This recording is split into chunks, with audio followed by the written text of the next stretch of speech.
안녕하세요. 한 가족의 가슴 아픈 일대기를 잠시 들여다보았던 50대 남자입니다. 그 일이 있고 벌써 5년이나 흘렀건만 아직도 당시의 일은 제 기억 속에 선명하게 남아 있어요. 짧은 그들과의 인연으로 인해 제 인생은 드라마틱하게 바뀌었거든요. 그 잊지 못할 사연에 대해 지금부터 조심스럽게 이야기를 시작해 볼까 합니다. 저는 어머니로서의 삶보다는 자신의 인생이 더 중요했던 어머니 아래에서 자랐어요. 부모님은 맞벌이셨는데 휴일엔 가족과 시간을 보내길 바랐던 아버지와 달리 어머니는 저와 여동생이 별로 안중에 없으셨죠. 아버지는 어머니와의 결혼 생활에 지쳐가는 듯 했습니다. 그럼에도 끝까지 어머니와 이혼하진 않으셨는데 성인이 된 후 조심스럽게 여쭤보니 아버지는 이렇게 대답하셨어요. 세상에서 제일 사랑하는 내 자식들의 엄마잖니. 너희들을 엄마 없는 애들로 키우고 싶지 않았다. 아버지는 책임감 있고 가족을 사랑하는 좋은 가장이었습니다. 저는 그런 아버지를 무척 존경했어요. 하지만 아버지는 제 나이 고작 25에 그만 사고로 세상을 떠나시고 말았죠. 집안을 이렇게 폭삭 주저앉혀 놓고 당신만 무책임하게 떠나면 우린 어쩌라는 거야? 아버지는 틀림없이 성공할 수 있는 아이템이라는 지인의 말에 절반이 넘는 재산을 투자해 사업을 벌이셨습니다. 하지만 불행하게도 아버지의 사업은 크게 망해버려 빚까지 생기게 되었죠.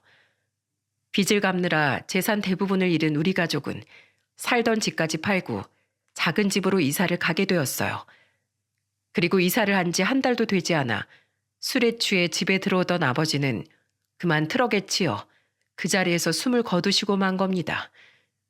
동생은 어머니를 감싸려고 노력했지만 저는 그런 어머니가 미웠습니다. 그 뒤 저는 어머니와 대면대면한 사이를 이어갔어요. 저도 사람인지라 어머니에게 전처럼 말이 상냥하게 나가진 않더라고요. 그래도 무뚝뚝할지언정 자식으로서의 도리는 다 하려고 노력했죠. 어머니는 아버지가 돌아가시고 난 뒤 무려 2번이나 재혼을 하셨습니다. 어차피 저와 동생은 독립해서 어머니와 함께 살던 것도 아니었던지라 크게 신경을 쓰진 않았어요. 물론 돌아가신 아버지를 생각하면 마음이 좋진 않았지만 남은 사람은 살아야 하니까요. 첫 번째 재혼한 분과는 결국 성격 차이로 제 나이 31에 이혼을 하셨는데 그때 어머니가 걱정되어 찾아가니 어머니는 대수롭지 않다는 말투로 이렇게 말씀하시더군요. 참 많이 싸우긴 했어도 네 아버지만한 사람은 없더구나.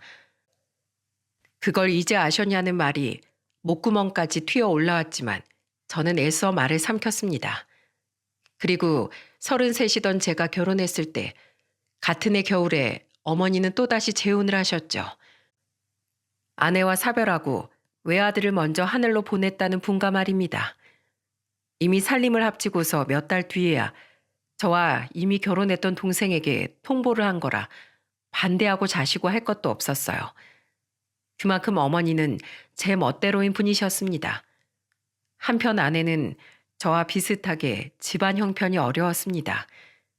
때문에 양가 도움 없이 우린 아주 작은 곳에서 살림을 시작했어요. 살림이야 하나씩 늘려가면 되죠. 여보, 우리 잘 살아요.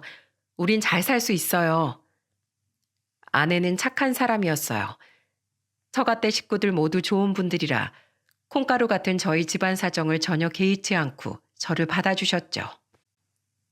결혼한 지 2년 뒤 우리는 큰딸을 낳았고 열심히 돈을 모았던 우린 이듬해 단칸방에서 방 3칸짜리 빌라로 이사도 갈 수 있었어요. 그리고 같은 해 전 인테리어 건축 일을 하던 가게에서 독립해 제 가게 또한 차릴 수 있었습니다. 이렇게 차근차근 이뤄낼 수 있었던 건 다 당신 덕분이야. 고마워 여보. 돈은 당신이 버는데 왜 나한테 고맙대요. 다 당신이 이뤄낸 일이죠. 정말 대단해요. 당신이 집에서 든든하게 가정을 지켜주지 못했으면 나 혼자서는 절대 해낼 수 없던 일이야. 난 집에 와서 당신하고 천사 같은 우리 딸 얼굴만 보면 없던 힘도 아주 솟아난다니까.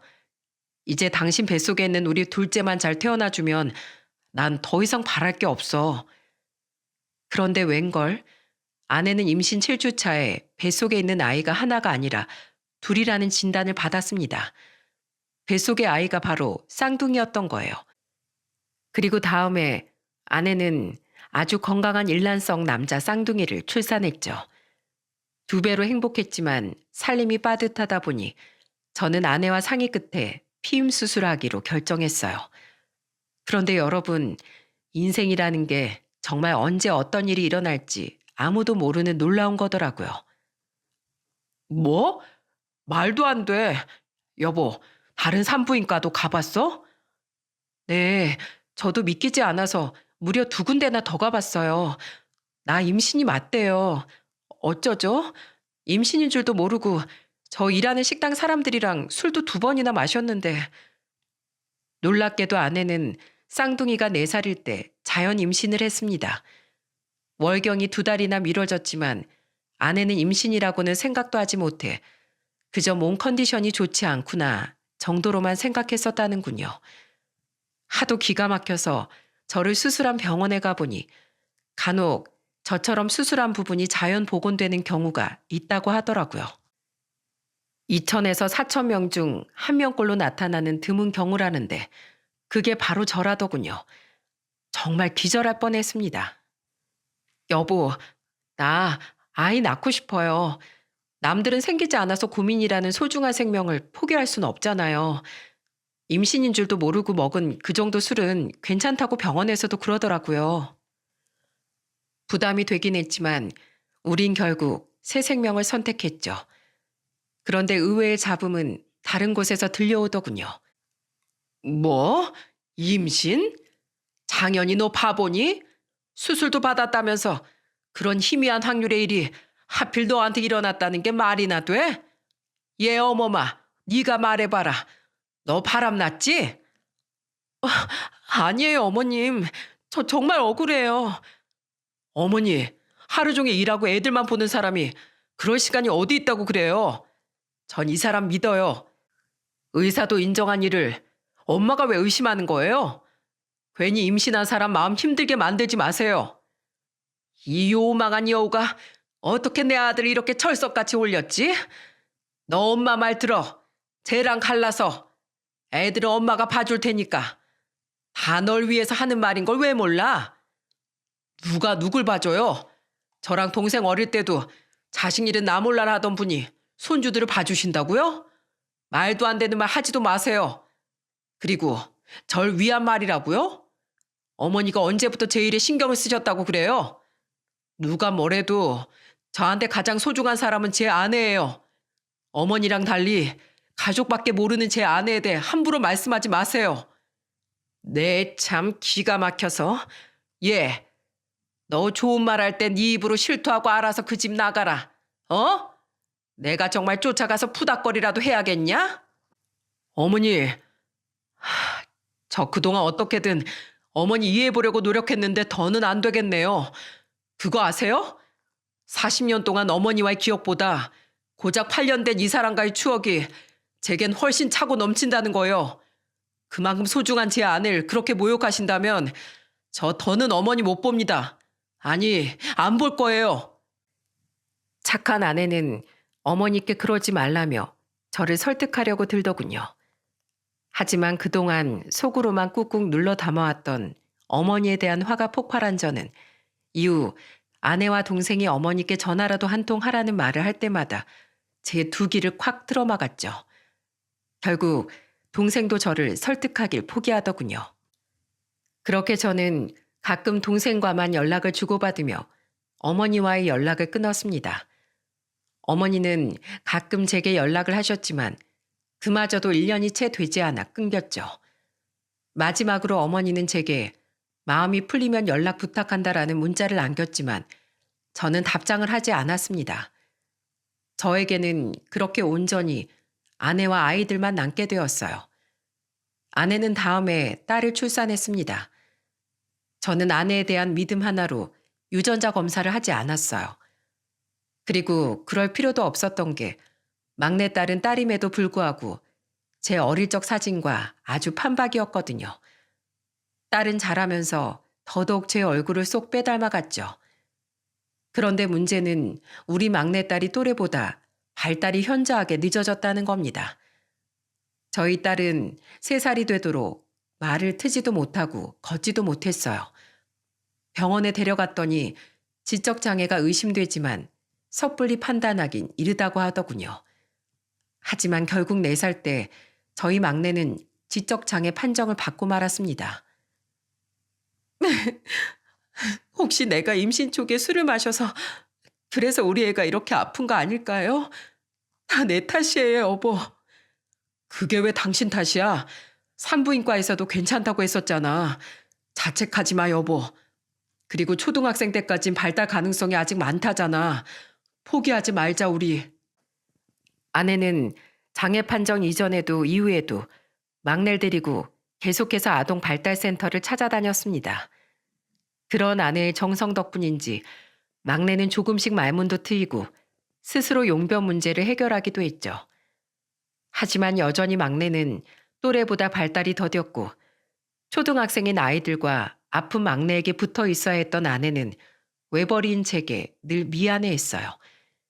아무리 벌어도 살림은 빠듯했고 아이들에게 들어가는 돈은 늘어만 갔으니까요. 그럼에도 불구하고 생활력이 강했던 아내는 어느 날 제게 목돈이 든 통장을 보여주더군요. 결혼한 지 13년, 막내가 6살이었던 해였죠. 1억? 이 큰 돈 어떻게 모았어요, 여보? 예전부터 알뜰살뜰 모아왔던 거예요. 당신 용돈 30만 원 받고 나머지 돈은 다 나한테 가져다 줬잖아요.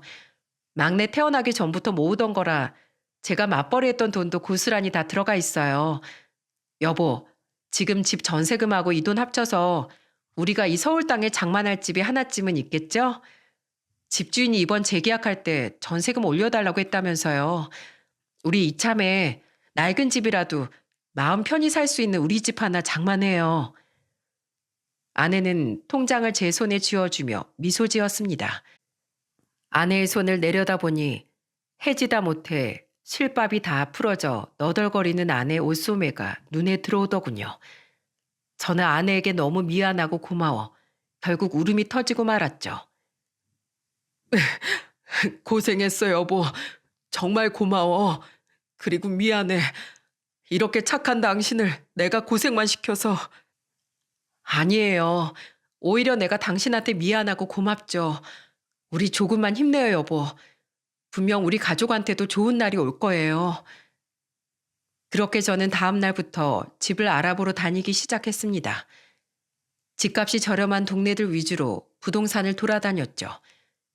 그러던 어느 날 저는 낙후된 동네에 있던 연식이 오래된 저층 아파트 하나를 둘러보게 되었어요. 저를 그곳에 데려간 부동산 주인 여자는 호들갑스럽게 제게 이런저런 이야기를 해주더군요. 사장님, 이거 완전 금매로 나온 매물인데 놓치시면 100% 후회하실 거예요. 이 동네에 재개발 얘기가 나온 지 꽤 됐거든요. 방 3개짜리가 매매가 자체도 굉장히 싸게 나온 건데 거기다 재개발까지 되면 사장님 아주 땡 잡으시는 거라니까요. 그리고 재개발 안 돼도 이 가격에 이만한 집이면 완전 괜찮죠. 그렇게 괜찮은 집을 집주인분은 왜 이렇게 싸게 내놓으신 거랍니까? 이 집 주인이 원래 이 집 살던 할아버지 따님이거든요. 보니까 사장님이 그 따님보다 몇 살 어리거나 동년배시겠네. 아무튼 혼자 살던 그 할아버지가 얼마 전에 갑자기 집에서 혼자 돌아가셨는데 딸이 이 집을 물려받게 됐어요. 그 딸이 이거 최대한 빨리 처분해달라고 가격도 이렇게 파격적으로 내놓은 거예요. 돈이고 재개발이고 뭐고 자긴 빨리 팔기만 하면 된다면서요. 무슨 사정이 있는 거겠죠? 이거 바로 계약 안 하시면 다른 분들한테 금방 넘어갈걸요? 알아보니 같은 아파트 내의 다른 집은 그 집보다 몇 천만 원은 높게 매물이 올라와 있더군요. 조금 의심되긴 했지만 자기 부동산을 걸고 전혀 하자가 없다고 맹세하는 부동산 아주마의 말에 다음 날 저는 그 집을 계약하기로 했어요. 다음 날 아침 일찍 아내에게 그 집을 보여줬더니 아내가 굉장히 마음에 들어 했거든요. 방이 3개이긴 해도 큰애 방 따로, 쌍둥이 방 따로 만들어주면 충분하겠네요. 안방이 지금 집보다 넓어서 지금처럼 우리랑 막내랑 같이 지내면 될 것 같아요. 여기 정말 우리 집 되는 거예요? 나 너무 설레요, 여보. 아내가 이렇게 좋아하는데 그 집을 계약 안 할 이유가 없었어요. 솔직히 재개발 얘기야 낙후된 지역이면 어디든 나오는 거라 큰 기대는 없었지만 그대로도 괜찮았으니까요. 제 일이 실내 인테리어 일이니까 제가 직접 리모델링하면 더더욱 훌륭한 집이 될 것 같았죠. 그렇게 전 제 운명을 크게 바꿔놓을 그 집과 인연을 맺게 된 거예요. 집주인은 정말로 돈엔 큰 관심이 없었는지 금매임에도 불구하고 2달 뒤 저희 전세 계약이 끝나고 이사하는 날 잔금을 치러도 된다고 말하더군요. 전세금을 빼야 잔금을 모두 치를 수 있었던 우리를 배려해 준 거죠.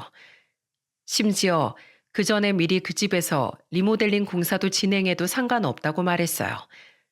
그리고 계약서를 쓰기 위해 만난 집주인은 정말로 집을 빨리 파는 것 외엔 아무 것에도 관심이 없는 것처럼 보였습니다. 사장님, 제가 저희 아버지 물건은 대충 다 빼긴 했거든요. 제가 청소비 50만 원 드릴 테니까 나머지 뒷정리만 알아서 좀 부탁드려요. 실례지만 그래도 아버님이 사시던 집이었는데 혹시 남아있을 물건 같은 게 있을지도 모르잖아요.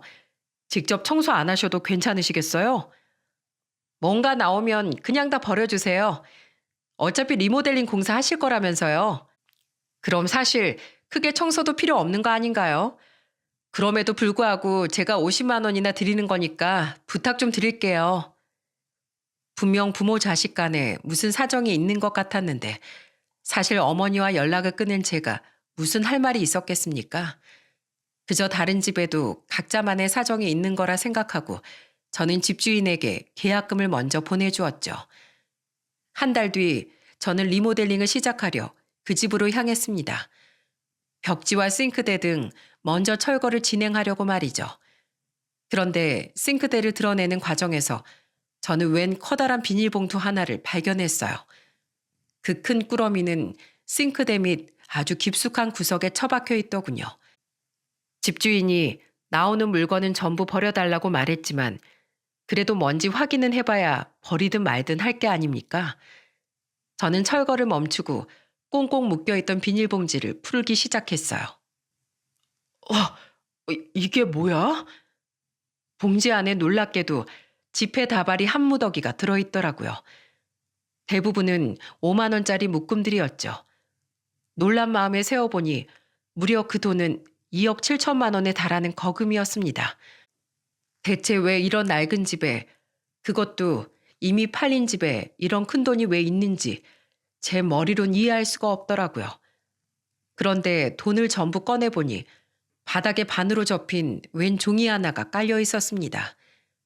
종이 안엔 자필로 된 글씨가 빽빽하게 적혀 있었는데 제일 위에 적힌 3글자를 보고 저는 그 종이의 정체를 알 수 있었어요. 유언장, 사랑하는 내 딸 정호가 네가 그토록 원망에 맞지 않던 아버지다. 내가 세상을 떠났을 때 제일 먼저 이 유언장을 볼 사람은 다름 아닌 너겠지? 나는 변호사에게 유언장을 맡겨놓을 테니 말이다. 저는 집을 계약할 때 봤던 집주인의 이름이 박정옥이라는 걸 어렴풋이 기억해냈습니다. 네, 그 유언장은 바로 이 집에 살다 돌아가셨다던 할아버지가 제게 집을 판 집주인인 따님에게 남긴 편지였던 거예요. 유언장의 주인을 알게 되자 저는 더 이상 그 종이 속 글을 읽지 않았습니다. 유언장의 머리말처럼 그 유언장을 처음 읽는 사람이 저인 건 도리가 아닌 것 같았거든요. 저는 그 자리에서 곧바로 집주인에게 전화를 걸었죠. 제가 아버님 댁에서 싱크대를 철거하고 있었는데요. 그 아래에서 아주 중요한 물건이 나와서 전화드렸어요. 제가 거기서 나오는 물건은 전부 그냥 처분해달라고 말씀드리지 않았나요? 그렇긴 한데 여기서 나온 게 다름 아닌 무려 2억 7천이나 되는 돈하고 유언장이라서요. 유언장인 것만 확인하고 다 읽어보진 않았는데 아무래도 이건 직접 사모님께서 보셔야 할 것 같아요. 그렇게 30분 정도 기다리니 집주인이 도착을 했고 저는 작업을 위해 챙겨왔던 신문지 한 장을 바닥에 깔고 집주인에게 자리를 권했어요. 집주인은 머쓱해하며 그 자리에 털썩 앉더군요. 집주인은 잠시 숨을 고르더니 큰 결심이라도 한 것처럼 종이를 펼쳤습니다. 그리고 유언장을 다 읽은 집주인의 얼굴은 눈물로 범벅이 되어 있었죠. 이런 모습 보여서 죄송합니다. 아닙니다. 사정이 있으시겠죠. 저번에도 마음에 걸렸는데 아버지와 무슨 말 못할 일이 있으셨던 건가요?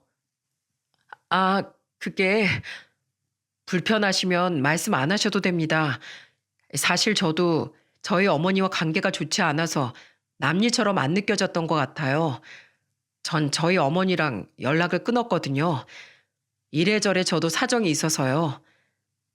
제가 뒤통수를 긁으며 어머니의 이야기를 꺼내자 경직됐던 집주인의 표정이 조금 풀어지더군요. 그리고 집주인은 오래도록 속으로 묵혀왔다던 자신과 아버지의 이야기를 제게 털어놓기 시작했습니다. 겉으로 보기엔 나 빼고 다른 집은 다 화목해 보이던데 어느 집에든 사연은 있나 보네요. 저도 사장님처럼 아버지와 인연을 끊었어요. 그게 벌써 제 나이가 48이니까 거의 20년 가까이 지났네요. 저희 집은 굉장히 화목했어요. 아버지가 평생 기계 만지는 일을 하던 분이라 무뚝뚝하시긴 했는데 엄마는 그런 아버지와 자식들 사이를 잘 조율해 주셨죠. 저희 엄만 정말 좋은 분이었어요. 아버지가 저와 오빠가 어릴 적에 빚보증을 잘못 써서 집안을 말아먹었을 때도 제 나이 20살에 공장에서 명퇴를 당한 아버지가 1년간 심한 우울증에 시달렸을 때도 엄만 항상 아버지 옆을 지켜주셨거든요. 엄만 2번 다 스스로 극단적 선택을 하려던 아버지 다리에 매달려 아버지를 구하셨고 식당을 하며 쓰러진 집안을 조금씩 일으키셨어요.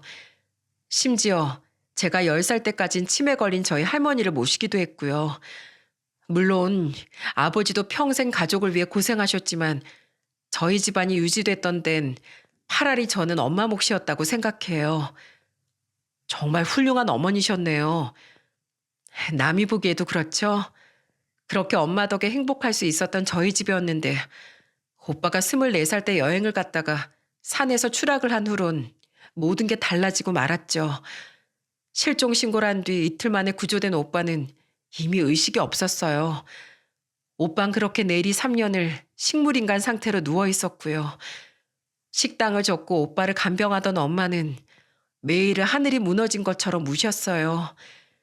제발 살아다오, 돌아와다오 아들아. 너 없인 엄만 하루도 못 산다. 이 말을 항상 오빠의 귓가에 속삭이곤 하셨죠.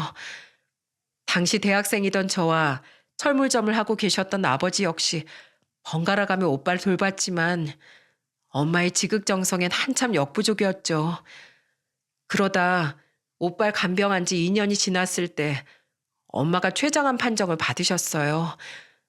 엄만 스스로 항암 치료를 받아야 했는데 그때만 잠시 오빠 곁을 비웠을 뿐 엄만 암투병 와중에도 계속 오빠의 옆에 붙어 계셨어요. 저랑 아버지가 엄마를 뜯어 말려봤지만 엄만 아픈 오빠가 엄마 손길이 얼마나 필요하겠냐며 고집을 부리셨죠. 결국 엄마의 정성에도 불구하고 엄마가 암 판정을 받은 지 1년 뒤에 오빠는 세상을 떠났어요. 그 뒤 엄마는 모든 기력을 다하셨는지 자꾸만 몸이 쇠약해지시더라고요. 그리고 결국 오빠가 세상을 떠난 지 2년 만에 엄만 오빠 뒤를 따라가시고 말았죠. 저도 아버지를 잃어본 사람이라 집주인의 참담한 심정이 이해가 가더군요. 집주인은 붉어진 눈가를 손등으로 훔치며 말을 이었습니다. 1년 뒤에 저는 결혼을 했어요.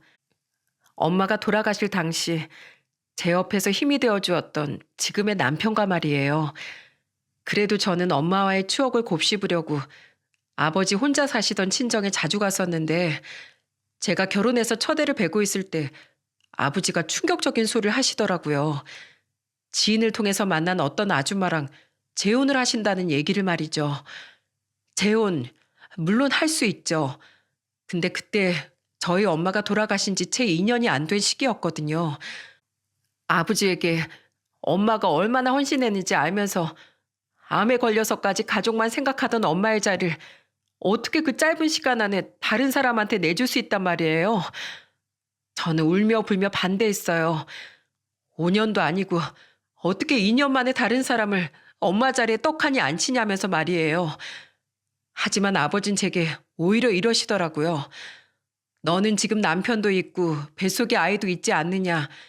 하지만 난 이제 철저하게 혼자다라면서 본인은 남은 본인의 인생을 사셔야겠다고요. 결국 아버진 오래도록 엄마와 살던 이 집에 재혼한 그 여자를 불러들이셨어요. 그래서 전 그 이후로 아버지와 인연을 끊었어요. 저런 사람도 남편이라고 평생을 헌신했던 엄마의 인생이 불쌍했고 그런 엄마의 존재를 2년 만에 팽개쳐버린 아버지란 사람이 죽도록 미웠거든요.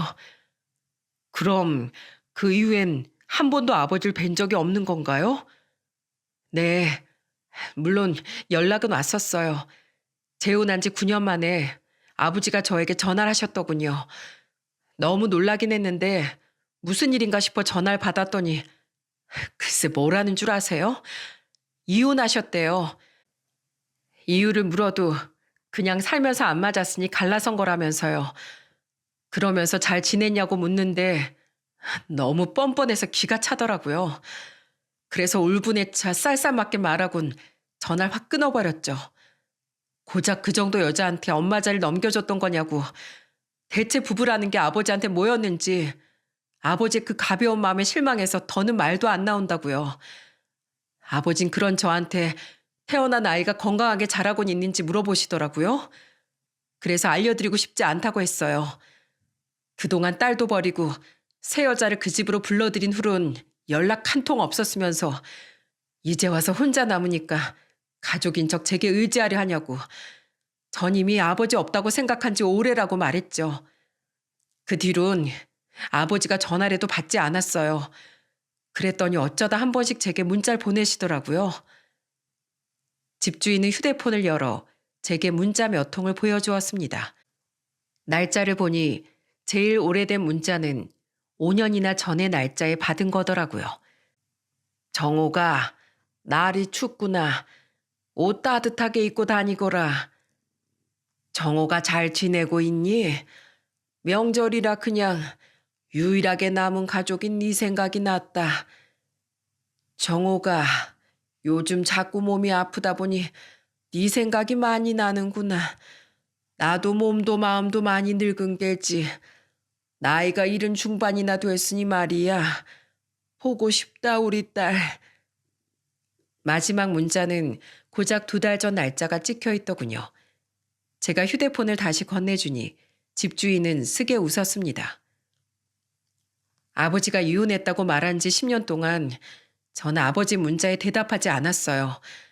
전에 문자는 다 없어졌고 5년 전부터 휴대폰을 바꾸지 않아서 그때부터의 문자가 남아있는 거예요. 왜인지 다른 문자는 다 지워도 아버지 문자는 지울 수가 없겠더라고요. 그렇다고 답장을 하고 싶진 않았지만은요. 그러다 한 달 반쯤에 아버지가 고독사 하셨다는 연락을 경찰을 통해 받게 된 거예요. 그렇게 전 19년 만에 이 집에 와보게 됐는데 이 집엔 이미 엄마의 흔적은 하나도 없더라고요. 구조는 같았지만 마치 다른 집 같았죠. 저는 아버지가 들였던 여자의 흔적이 남은 이 집이 꼴도 보기 싫었어요. 엄마는 이미 제 마음에 묻었고 그 집엔 더 이상 엄마 자리가 없었으니까요. 그래서 금매를 내놓게 됐고 이 집을 사장님께서 계약하시게 된 거죠. 사장님, 저는 무뚝뚝했던 아버지에게 제대로 된 설명이라도 한번 들어본 적이 없어요. 대체 왜 엄마의 자리를 빨리 메꿔야 했는지에 대한 설명 말이에요. 그저 본인의 인생을 살아야겠다는 말뿐이었던 아버지에게 크게 배신감을 느꼈던 거죠. 근데 사장님께서 전해주신 이 유언장 속에 차마 저에게 말하지 못했던 그간의 아버지 인생과 마음이 전부 적혀 있었네요. 한번 읽어보실래요? 저는 머뭇거리며 집주인이 내민 유언장을 읽어 내려가기 시작했어요. 그리고 유언장을 모두 읽자 제 눈가엔 눈물이 그렁그렁하게 고여 있더군요. 제가 처음 읽었던 부분의 다음엔 이런 내용이 적혀 있었습니다. 정호가, 네가 나를 얼마나 원망했는지 안다. 그런데 평생 무뚝뚝하게 살아왔던 내가 딸인 너에게 내 변명을 늘어놓자니 스스로가 비겁하게 느껴져 차마 무슨 말을 할 수가 없더구나. 넌 왜 내게 이렇게 빨리 재혼을 해야 하냐고 했지? 솔직히 말하마. 난 너무 외로웠다. 네 엄마 없는 삶이 두렵고 혼자 남아있는 현실이 무서웠어. 나는 나약하고 겁 많은 인간이었으니 말이다. 그때 젊은 시절 네 엄마의 웃음을 너무도 닮은 그 여자를 만났고 그 여자가 네 엄마가 아니라는 걸 알지만 그렇게라도 네 엄마와 비슷한 껍데기나마 내 곁에 두고 싶었어. 하지만 이런 이야기를 차마 너무 창피해서 너에게 말할 수가 없었지. 그렇게 넌 내 곁을 떠났지만 난 내겐 그래도 좋은 가족이 생겼기에 마음을 놓을 수 있었다. 또한 착한 정서방이 내게 태어난 아인 손녀라는 이야기 등 가끔씩 네 안부를 전해주었기에 너에 대한 그리움을 달랠 수 있었지. 하지만 그마저도 2년 뒤 내게 연락을 정서방이 해주지 못해 난 마음속으로만 널 그려야 했단다. 정호가, 사실 내 재혼 생활은 내가 재혼을 하기 전부터 결말이 나 있던 거였어. 네 엄마에게도 또 새로 만난 여자에게도 몹쓸 짓이었으니 말이다. 그런데 처음엔 나에게 간도 쓸개도 다 빼줄 것처럼 굴었던 그 여잔 자기 두 아들의 사업 자금이나 결혼 비용을 도와달라며 계속해서 내게 돈을 요구하더구나. 그때 알았지. 아, 이 사람도 나에게 깨끗한 마음만 가지고 온 건 아니구나 하고 말이야. 하지만 내가 어떻게 그 사람을 탓할 수 있었겠니? 난 그 여자에 대한 미안한 마음 때문에 계산적인 그 여자의 속내를 그냥 눈 감아 주었다. 호적상으로 내가 부친이었으니 그 여자의 자식들에게 결혼 자금도 조금씩은 보태주었지. 난 그렇게 외롭지 않기 위해 돈으로 그 여자와 자식들을 붙잡아 두고 있었던 것 같구나. 그러다 결국 그 여자와 자식들이 나 몰래 내 통장에서 돈을 빼내려다 덜미가 잡힌 일로 난 이혼을 하게 된 거야. 그 여자와 자식들을 쫓아낸 뒤엔 네 엄마만 그리며 이 집에서 살아왔다. 이미 그 여자가 네 엄마의 물건은 다 뒤져서 버린 뒤였지만 내게 이 집은 9년간 살았던 그 여자의 흔적은 전혀 느껴지지 않는 네 엄마 그 자체였지. 다른 사람에게 네 엄마를 찾는다고 한들 아무 소용없는 어리석은 짓이었다는 걸 난 9년 만에 깨달은 거다. 그런데 너에게 그런 창피한 이야기를 또 어떻게 하겠니? 그냥 난 네가 너무 보고 싶었고 네 마음에 상처를 준 것에 대해 용서를 빌고 싶었단다. 하지만 내가 진심을 보이지 않는데 어떻게 네 마음을 열 수 있었겠니? 난 고작 동정심에 호소하는 듯한 문자만 내게 보냈을 뿐 내 마음을 네게 꺼내 보이지 않았으니 말이다. 그깟 자존심이 뭐라고. 난 끝까지 정신 차리지 못했지. 내 스스로가 자존심만 세고 나약한 멍청이지만 그럼에도 불구하고 너에겐 아버지란 인간의 진심 어린 사과가 필요하진 않았을까 하는 생각이 들었을 땐 이미 너와의 관계는 손쓸 수 없을 정도로 망가진 후였다. 이미 10년이나 흐른 지금 널 흔들어 놓는 건 겨우 안정된 네 인생을 다시 망가뜨린 일이 될 것 같아 무서웠어. 그래서 끝까지 비겁하지만 이렇게 유언장 핑계를 대고 사죄의 편지를 남기는 거란다. 집에 내가 너에게 줄 재산을 숨겨두었다. 싱크대 아래 깊숙한 곳에 말이야.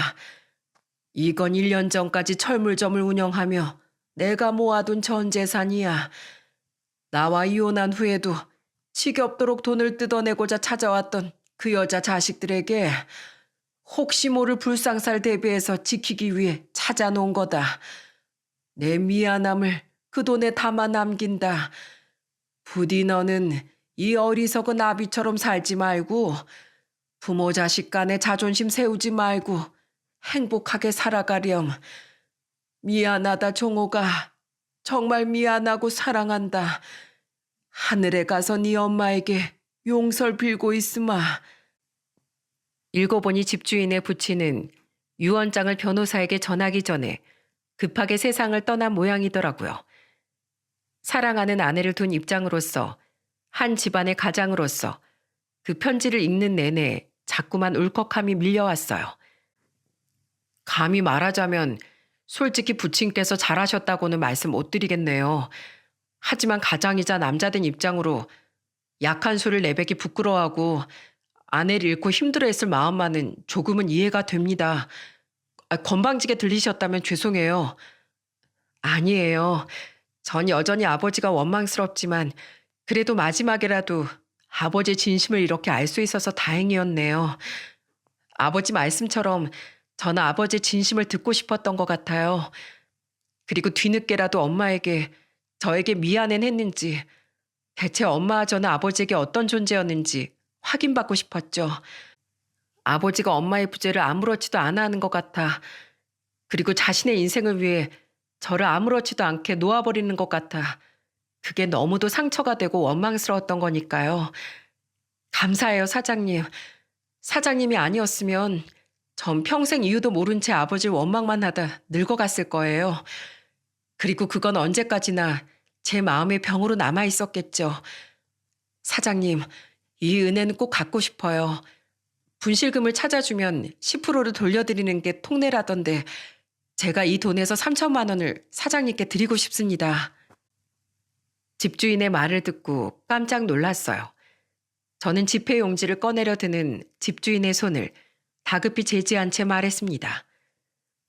그러지 마세요. 돈은 정말 괜찮습니다. 그래도요, 제가 이렇게라도 은혜를 갚고 싶어요. 아니에요. 이 돈은 유언장처럼 따님을 향한 아버님의 마음 전부인데 생판 타인인 제가 그 마음을 어떻게 나눠받겠습니까? 하지만 제발 넣어두세요. 이런 돈 받으면 제가 오히려 마음에 짐이 됩니다. 저는 그저 미아를 부모에게 찾아주듯 분실된 아버님의 진심을 찾아드렸을 뿐이에요. 그저 이젠 아버님을 더는 원망하지 말고 마음에서 놓아드리세요, 사모님. 건방지 말이지만 그래야 아버님께서도 마음 편하게 하늘로 가실 수 있지 않을까요? 아버님은 분명 세상에 홀로 남은 따님이 행복하게 사시길 바라셨을 거예요. 집주인은 고개를 떨구며 눈물을 흘렸습니다. 그리고 집주인은 집에서 나가는 순간까지 저에게 고개를 숙여 감사 인사를 했어요. 살면서 이런 은혜를 또 입을 일이 있을까요? 정말 감사드립니다, 사장님. 사실 잔금도 마음 같아선 깎아드리고 싶은데 그것 또한 거절하시겠죠? 정당한 대가를 치러야 진정한 내 것이 되는 법이죠. 행복하게 사세요, 사모님. 네, 사장님도요. 부디 사정은 잘 모르지만 사장님 어머님과도 관계가 잘 회복되셨으면 좋겠네요. 전 앞으로 마음 아파서 이 집 근처로 다시 올 일은 없겠지만 언제까지나 사장님의 행복을 응원하겠습니다. 정말 감사합니다. 결국 시간이 늦어 저는 예정됐던 공사를 하나도 하지 못하고 집으로 돌아와야 했습니다. 집으로 돌아와 아내에게 낮에 있었던 엄청난 일을 이야기해 주니 착한 아내는 눈물을 뚝뚝 흘리더라고요. 저는 그런 아내에게 미안한 마음으로 사과를 했죠. 미안해, 여보. 우리 집 사정 힘든 거 잘 알지만 차마 그 돈을 받을 수가 없었어. 미안하긴요. 정말 장해요, 여보. 역시 내가 남편 하나는 잘 얻었다니까요. 원래 우리 것이 아니었는데 괜히 욕심만 내면 마음만 더 가난해져요. 당신은 해야 할 일을 한 것뿐이에요. 너무 잘했어요. 참 좋은 사람이죠. 저보다 마음이 2배는 깊은 사람이 바로 제 아내였습니다. 이후 우리는 예정대로 리모델링 공사를 끝낸 뒤 약속된 날짜에 잔금을 치르고 이사를 갔어요. 생전 처음 생긴 우리 집에 아이들이고 아내고 할 것 없이 너무 좋아서 방방 뛰기도 했죠. 아직 말귀를 잘 알아듣지 못하는 우리 막내도 분위기가 들뜬 걸 아는 건지 하루 종일 해벌쭉 웃으며 아내 뒤를 졸졸 따라다니더라고요. 잔금을 치른 후 집주인에게 문자를 했더니 집주인은 간결한 답장을 보내주었습니다. 부디 그 집에서 오래도록 행복하시길 간절히 바랍니다. 저는 오래전 이 집에서 뛰어놀고 행복하게 웃고 있었을 전 집주인과 오빠, 그리고 그 부모님의 모습을 잠시 상상해 보았습니다. 그리곤 마음속 깊이 돌아가신 분들의 명복과 전 집주인의 안녕을 빌어드렸죠. 이후 집주인과의 교류는 더 이상 없었습니다. 그리고 5년이란 시간 동안 제 일엔 드라마 같은 일이 펼쳐졌어요. 아빠, 엄마랑 막내랑 주무시기 방이 좀 좁지 않으세요? 제 방에서 막내 데리고 자도 되는데요. 막내도 이제 12살이라 많이 컸잖아요. 아서라, 한창 공부해야 할 고등학생인데 방해받지 말아야지. 우린 괜찮아. 착한 우리 큰딸, 우리 들어가는 새 아파트에선 꼭 좋은 방에서 살게 해줄게. 우리 가족은 지금 방 3개짜리 빌라 전세로 이사를 와서 지내고 있어요. 갑자기 이게 무슨 일이냐고요? 그건 바로 4년 전 저희가 살던 집이 재개발 지역으로 확정이 되었기 때문이죠. 저희가 살던 아파트는 새로 들어올 아파트 시공사가 확정되어 1년 전 철거가 시작되었고, 새로 들어올 아파트 또한 우리는 거주민 특혜로 저렴한 가격에 들어갈 수 있었습니다. 비록 아직 몇 년 뒤의 일이긴 하지만 정말 꿈만 같은 일이었죠. 게다가 무작위 추첨이었던 호수 또한 운 좋게 고층으로 배정되어 우린 임시로 지내고 있는 이 빌라에서 하루하루 부푼 꿈을 가지고 살아가고 있어요. 재개발이 확정되자 동네 근처엔 상권이 형성되기 시작했는데, 덕분에 제 가게에도 인테리어 의뢰가 끊이지 않아 저는 최근 사랑까지 두고 밤낮 없이 열심히 일을 하고 있답니다. 3달 전엔 좀 더 넓은 곳으로 가게까지 확장 이사를 했고요. 여보, 이번 주말에 어머님 댁 가기로 한 거 까먹으면 안 돼요. 일 다 뺐죠? 그리고 한 가지 더 놀라운 소식은 바로 제가 어머니와의 관계를 회복해 나가고 있다는 겁니다. 5년 전 그 집으로 이사를 한 후 아내는 제게 조심스럽게 어머니의 이야기를 꺼내더군요. 여보, 전 집주인 이야기 들으니까 하는 말인데요. 아직도 어머님께 화가 많이 났어요? 갑자기 어머니 이야기는 왜? 사실 그동안 당신이 어머님 이야기만 나오면 너무 완강하게 나와서 말을 못했어요. 저 어머님과 가끔 연락하고 있어요. 미안해요. 3년 전에 어머님이 제게 전화하셔서 많이 우셨어요. 자신이 아들 걱정하는 마음에 제게 못된 소리를 했다고 정말 미안하다면서요. 젊은 시절에 자식에게 무관심했다 보니 어떻게 대화를 해야 할지 몰라서 말이 그렇게 나온 것 같다고, 무엇보다 제게 먼저 사과를 해야 할 것 같다고 하시더라고요. 솔직히 예전엔 상처받았지만 어머님의 진심 어린 사과에 마음이 많이 풀렸어요. 무엇보다 입장 바꿔 생각하면 저라도 그런 의심이 들 것 같았거든요. 자식이라면 부모 눈에 보이는 게 없다는 걸 애가 넷이나 있는 우린 잘 알고 있잖아요. 근데 당신이 이번에 전 집주인 일로 많이 심란해하는 것 같아서 용기 내서 얘기 꺼내는 거예요. 여보, 이대로 평생 어머님 안 보면 당신 후회할 거예요. 사실 어머님이 나쁜 마음으로 그러는 게 아니라는 걸 당신도 잘 알잖아요. 아내의 말처럼 저는 집주인의 일 이후 생각이 많았습니다. 시간이 많이 흘렀으니 어머니에 대한 원망은 조금씩 사그라들고 있었죠. 아내의 말 맞다나 내심 어머니가 저를 위해서 하신 말씀인 걸 알고 있었으니까요. 결국 저는 아내의 말에 못 이기는 척 어머니를 찾아뵀습니다. 뻘쭘하게 현관에 서 있는 제게 어머니는 버선발로 달려와 안겨서 엉엉 울기 시작하셨죠. 고맙다, 내 아들. 이 엄마 용서해줘서 정말 고맙구나. 내가 너무 못난 엄마였다. 평생 자식을 위해 산 적이 없는 내 말을 네가 자식이란 이유로 들어주길 바랬던 내가 바보였어. 이 못난 엄마 위해 용기 내줘서 정말 고맙다. 아니에요, 어머니. 어머니께 너무 모질게 굴어서 제가 더 죄송했어요. 장현아, 내가 이제라도 너에게 못했던 엄마 노릇 잘하면서 삶아. 내가 너 온다고 음식도 잔뜩 해놨어.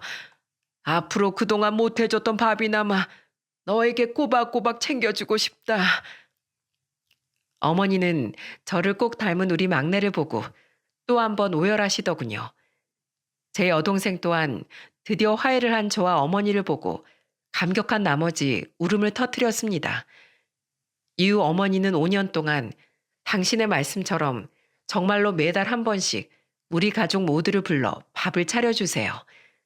아내가 설거지라도 할라치면 남의 살림에 손대는 거 아니라며 미리 깎아놓은 과일을 손에 들려주시죠. 고마워, 장영군. 자네 어머니가 그동안 자네를 얼마나 그리워했는지 몰라. 내가 나서면 주제 넘은 것 같아서 따로 연락은 못했지만 자네 어머니의 마음을 이제라도 받아줘서 내가 얼마나 기쁜지 모른다네. 요즘 자네 어머니 얼굴이 아주 복사꽃처럼 환하게 피었거든. 어머니와 함께 사는 아저씨는 참 따뜻하고 좋은 분입니다. 처음엔 왜 어머니 같은 자유분방한 분이 아버지와 아저씨 같은 좋은 사람들만 만날 수 있는 건가 했는데 아내가 이러더군요. 어머님께서도 좋은 분이시니까 좋은 분들이 어머님을 좋아해 주시는 거 아닐까?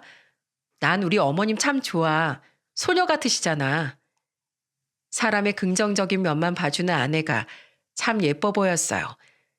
그런 아내에게 보답하기 위해서라도 저는 더더욱 처갓댁에 잘하려고 노력하고 있죠. 고등학생인 딸과 중학생인 쌍둥이 아들은 그 흔한 사춘기 한 번 없이 착하게 자라주고 있습니다. 마치 마음 착한 제 아내를 쏙 빼닮아서요. 그리고 12살인 우리 막내는 현재 7살 정도의 지능이 멈춘 상태로 현재 특수학교에 다니고 있어요. 어쩔 수 없이 평생 막내는 정신장애를 가지고 살아야 하겠지만 부모로서 최선을 다해 막내를 세상에 적응시키고 살아가는 법을 깨우쳐 줄 생각입니다. 이렇듯 저는 5년 전 첫 집을 장만하며 인생의 새로운 국면을 맞게 되었어요. 전 집주인분으로 인해 저렴하게 집을 마련했고 집주인과의 사건으로 인해 어머니와의 관계를 회복할 수 있었죠. 또한 그 집이 재개발되어 애초에 꿈도 꾸지 못했던 서울의 신축 아파트에도 입주할 수 있게 되었고요. 그리고 이 모든 걸 해낼 수 있었던 건 바로 현명하고 선한 제 아내 덕분이었어요. 저는 앞으로도 다시 없을 제 인생의 은인인 아내와 그런 아내와 이뤄낸 소중한 제 가족을 위해 최선을 다해 살아가려고 합니다. 비록 장애를 가진 아이의 곁을 언젠간 저와 아내가 지켜줄 수 없을지도 모르지만 아직 먼 미래에 대한 걱정은 잠시 접어두고 현재를 살아가는데 온 힘을 다하려고 해요. 여러분, 저는 부모 자식 간의 대화에 대해 많은 분들이 한번 생각해 보셨으면 하는 마음에서 이 사연을 보내게 되었습니다. 대화의 부재는 많은 불화를 야기하죠. 마치 저와 어머니, 전 집주인과 아버지처럼 말입니다.